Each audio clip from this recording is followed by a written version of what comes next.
words of our Divine Mother. Our Divine Mother says, turn your mind completely away from your difficulty. Concentrate exclusively on the divine light and the divine force coming from above.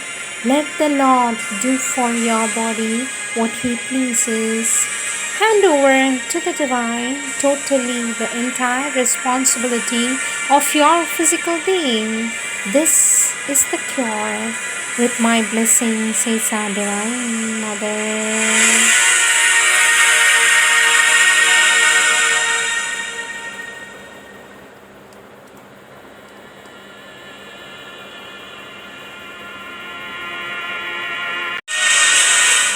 Words of our Divine Mother. This is in relation to the special day that was March 29, 1914. Our Divine Mother has landed in India to meet Sri Aurobindo. She came to Pondicherry, but something in me, she says, something in me wanted to meet Sri Aurobindo all alone for the first time. Our Divine Mother says, I had an appointment for the afternoon. He was living in the house that's now part of the second dormitory, the old guest house. I climbed up the stairway. He was standing there, waiting for me at the top of the stairs. Exactly my vision, dressed the same way, in the same position, in profile, his head held high. He turned his head towards me, and I saw in his eyes that it was he. The two things clicked, gesture of instantaneous shock. The inner experience immediately became one with the outer experience, and there was a fusion, the decisive shock. Tu es, tu vis, tu rayonnes et tu règnes.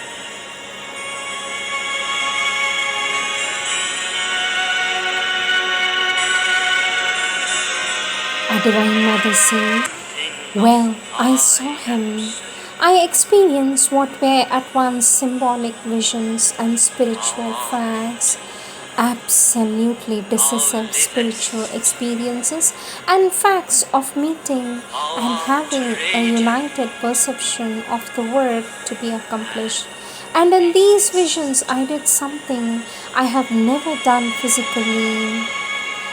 Our Divine Mother says, I prostrated before him in the Hindu manner. All this without any comprehension in the little dream. I really didn't know what I was doing or how I was doing it. Nothing at all. I did it, and at the same time, the outer being was asking, what is all this?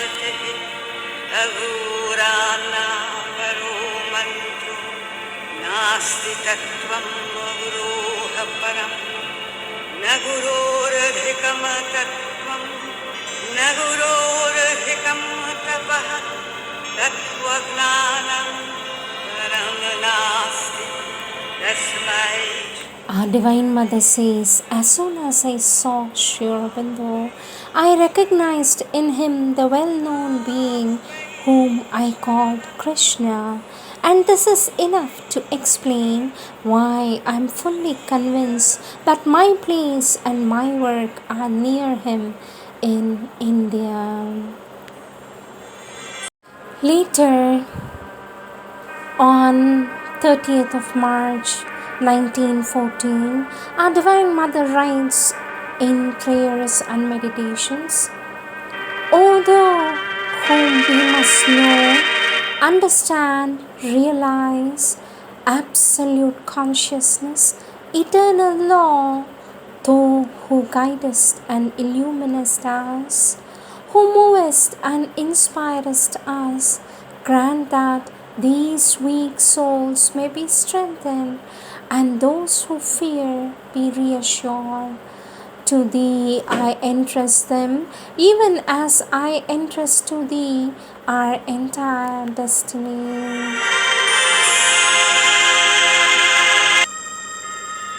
Words of our Divine Mother from the Collective Works of our Divine Mother, Volume 13, The Mother on Herself, page 38. Our Divine Mother says, when and how did I become conscious of a mission which I was to fulfill on earth? And when and how I met Sri Aurobindo? These two questions you've asked me, and I promised a short reply. For the knowledge of the mission, it is difficult to say when it came to me. It is as though I was born with it, and following the growth of the mind and the brain, the precision and completeness of this consciousness grew also. Our Divine Mother says, between the age 11 and 13, a series of psychic and spiritual experiences revealed to me not only the existence of God, but man's possibility of uniting with Him, of realizing Him integrally in consciousness and action, of manifesting Him upon earth in a life divine. This, along with a practical discipline for its fulfillment, was given to me during my body sleep by several teachers, some of whom I met afterwards on the physical plane. Our Divine Mother says later on, as the interior and exterior development proceeded, the spiritual and psychic relation with one of these beings became more and more clear and frequent, and although I knew little of the Indian philosophies and religions at that time, I was led to call him Krishna, and henceforth I was aware that it was with him, whom I know I should meet on earth one day, that the divine work was to be done. Our Divine Mother continues to say, in the year 1910, my husband came to Pondicherry, where, under very interesting and peculiar circumstances, he made the acquaintance of Sri Aurobindo. Since then, we both strongly wished to return to India, the country which I had always cherished as my true mother country. In 1914, this joy was granted to us. As soon as I saw Sri Aurobindo, I recognized in him the well-known being whom I used to call Krishna, and this is enough to explain why I was fully convinced that my place and my work are near him in India.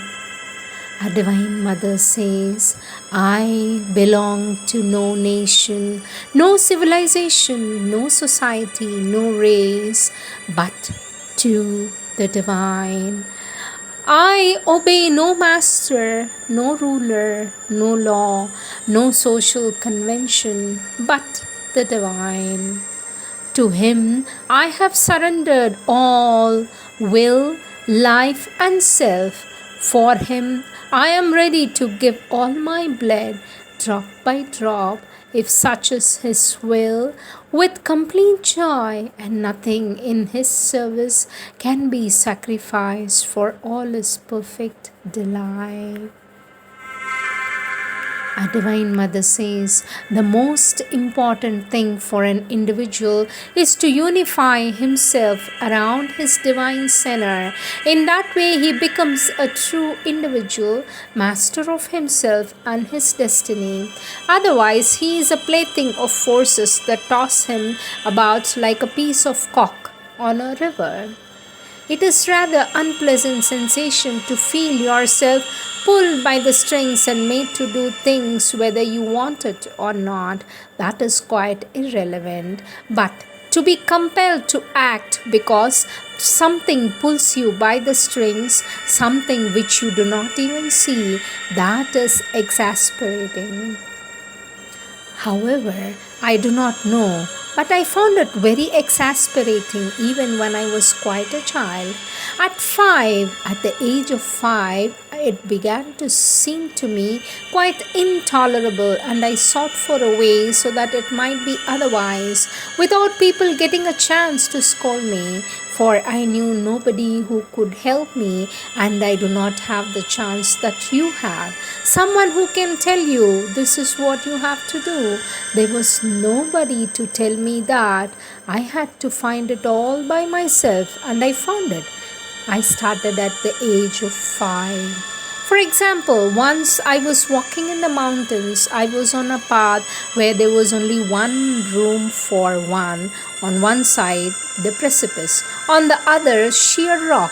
There were 3 children behind me and a fourth person bringing up the rear. I was leading. The path ran along the edge of the rock. We could not see where we were going, and besides, it was very dangerous. If anyone had slipped, he would have been over the edge. I was walking in front when suddenly I saw with other eyes than these. Although I was watching my steps carefully, I saw a snake there on the rock waiting on the other side. Then I took one step gently, and indeed on the other side there was a snake.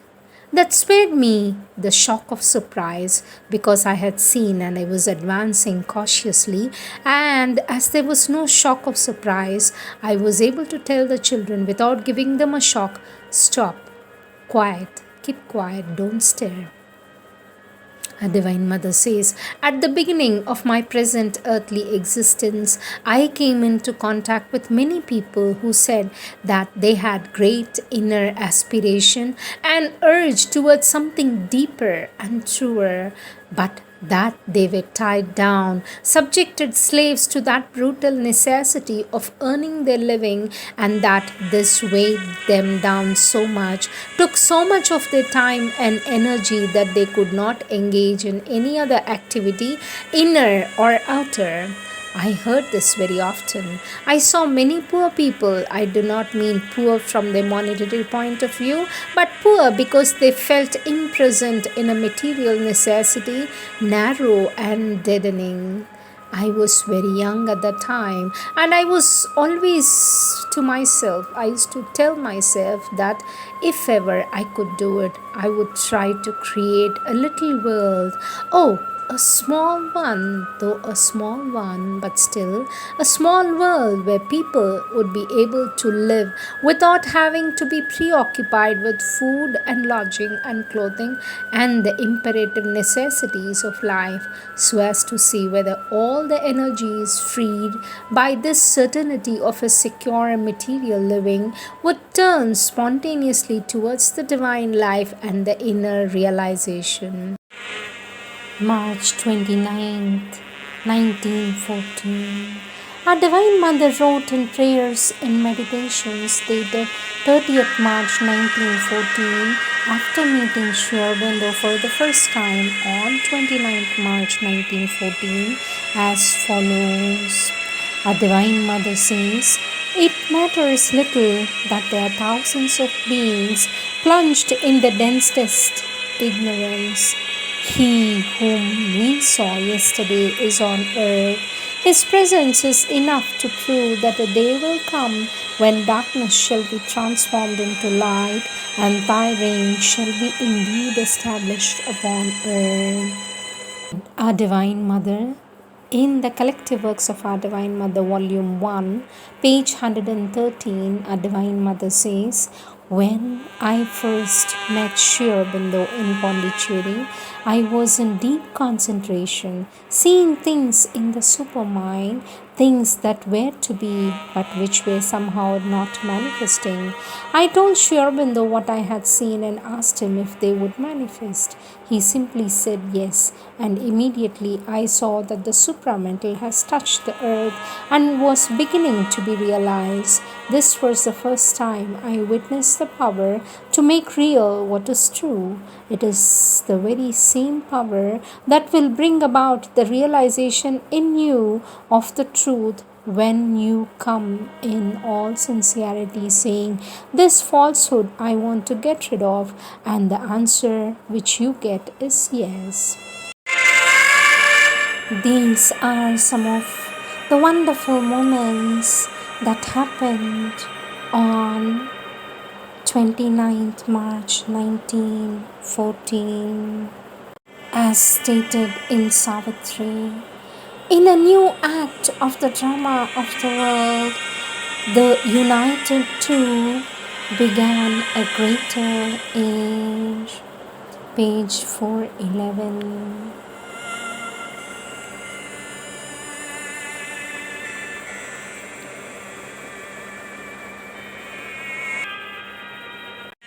Message by our Divine Mother.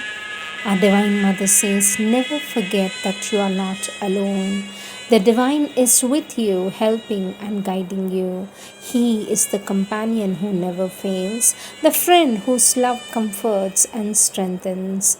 Have faith and He will do everything for you. These are the words of our Divine Mother.